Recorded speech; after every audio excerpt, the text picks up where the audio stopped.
Mark joins us now in studio with more insights from his trip to the Dominican Republic. But we're also joined by another journalist who went on that same trip, JD Long Garcia, senior editor for America Media, which will be publishing an article by JD also focused on the topic of immigration. So great to have you both. JD, this trip was personal for you. You were born in the Dominican Republic. You came to the United States when you were 7 years old, and now you're a U.S. citizen. What key impressions will you be reporting on?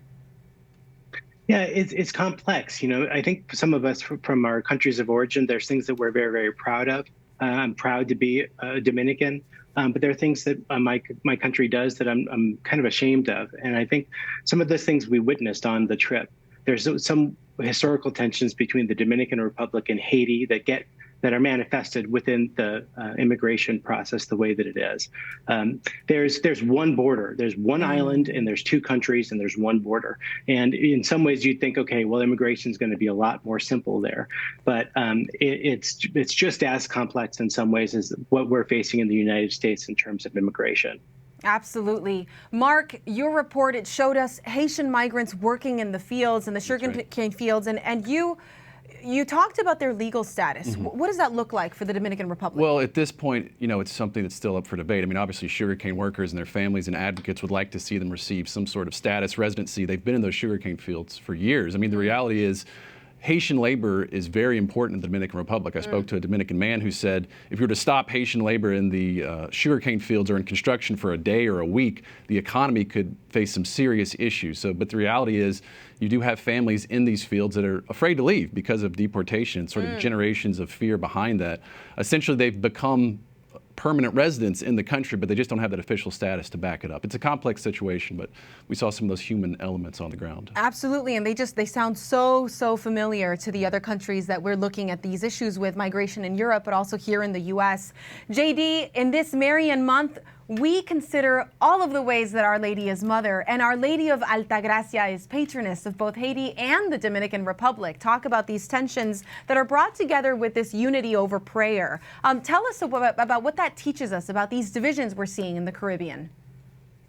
Yeah, absolutely. But providentially, the way that the trip was structured, we got to visit the shrine of Our Lady of Altagracia the same day that we saw what Mark was mentioning about the people in the sugarcane fields, which was heartbreaking. And for everyone on the trip, a very heartbreaking sight to see people working so under such conditions.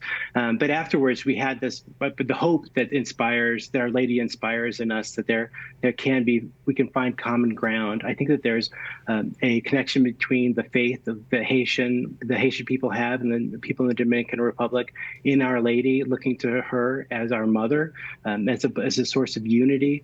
And also just that kind of, even though you disagree with family members, you still get together at the table.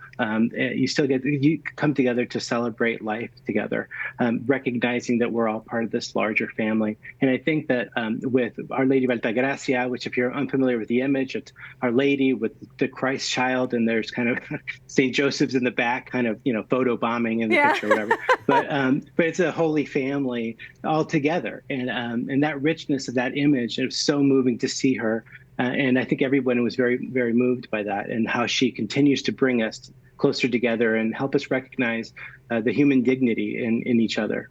And it is that image of Our Lady that is so unique in that way. Every time that she is given to us in an image, miraculous or not, it definitely has a different flavor to it. And that Caribbean flavor of the feeling of family is just so important. Mark, what was then the most impactful thing that you witnessed, seeing the context of all of the immigration stories that you've done over the years? This is one of many. Right. Well, I think, from that 30,000-foot view, you do see the divide, you do see the separation, the border. But once you're there on the ground, you see a lot of people coming together on both sides. Dominicans helping Haitians, Haitians helping Dominicans.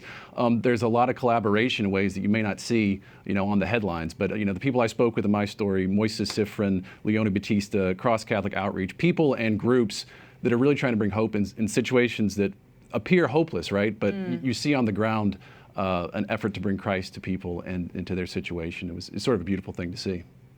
Well, it's nice to see both of you, JD and Mark, coming together with your differences and with the ways that your backgrounds have brought you together through the church to encounter this really important human issue that seems to be unresolved. So thank you both for this, and JD will be looking for your article, and Mark will be looking out for further reports from you here on In Depth.